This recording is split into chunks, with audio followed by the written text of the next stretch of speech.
ಎಲ್ರಿಗೂ ನಮಸ್ಕಾರ. ಇವತ್ತು ಸನ್ಮಾನ್ಯ ಮಾಜಿ ಪ್ರಧಾನಮಂತ್ರಿಗಳಾದಂಥ ಎಚ್ ಡಿ ದೇವೇಗೌಡರ ನೇತೃತ್ವದಲ್ಲಿ ಇವತ್ತು ಇಲ್ಲಿ ಒಂದು ಜನಸಾಗರವೇ ಸೇರಿದೆ. ಬಹುಶಃ ಈ ರೀತಿಯ ಜನಸಾಗರ ಯಾವಾಗ ಸೇರ್ತಾ ಇತ್ತು ಅಂದ್ರೆ 1975ನೇ ಇಸ್ವಿನಲ್ಲಿ ದೇಶದಲ್ಲಿ ತುರ್ತು ಪರಿಸ್ಥಿತಿ ಜಾರಿಗೊಳ್ತು. ಆ ತುರ್ತು ಪರಿಸ್ಥಿತಿ ಜಾರಿಗೊಳಿಸಿದ ನಂತರ ಆದ ಚುನಾವಣೆಯಲ್ಲಿ ಈ ರೀತಿ ಜನಸಾಗರ ಸೇರ್ತಾ ಇತ್ತು. ಇದು ಯಾವುದೋ ಒಂದು ದೆಹಲಿಯಲ್ಲೋ ಅಥವಾ ಬಿಹಾರದಲ್ಲೋ ಸೇರಿದಾಗಿದೆ ಈ ಜನಸಾಗರ. ಇದನ್ನೆಲ್ಲ ನೋಡಿದ್ರೆ, ಯಾಕೆಂದ್ರೆ ಕಳೆದ 25 ದಿನಗಳಲ್ಲಿ ನಾನು ಎಲ್ಲಾ 8 ವಿಧಾನಸಭಾ ಕ್ಷೇತ್ರದಲ್ಲಿ ಪ್ರಚಾರವನ್ನು ಮಾಡಿದಂತ ಸಂದರ್ಭದಲ್ಲಿ ಜನ ಪ್ರೀತಿಯಿಂದ ಆತ್ಮೀಯತೆಯಿಂದ ಸ್ಪಂದಿಸ್ತಾ ಇದ್ದಾರೆ. ಇದನ್ನೆಲ್ಲ ನೋಡಿದ್ರೆ ಬದಲಾವಣೆಯ ಗಾಳಿ ಬೀಸ್ತಾ ಇದೆ. ಈ ಲೋಕಸಭಾ ಕ್ಷೇತ್ರದಲ್ಲಿ ಬದಲಾವಣೆಯ ಗಾಳಿ ಬೀಸ್ತಾ ಇದೆ.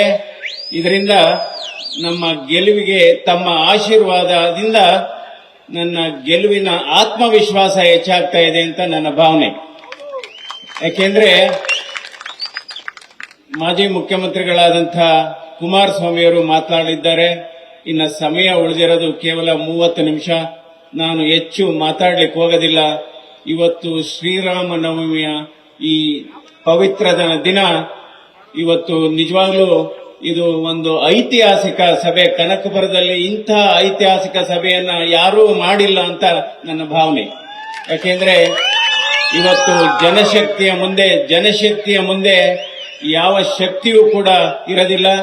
ಹೀಗಾಗಿ ನಾವು ಚುಕ್ಕಾಣಿ ಹಿಡಿಬೇಕಾದ್ರೆ 3 ವಿಚಾರಗಳು ಬಹಳ ಮುಖ್ಯ.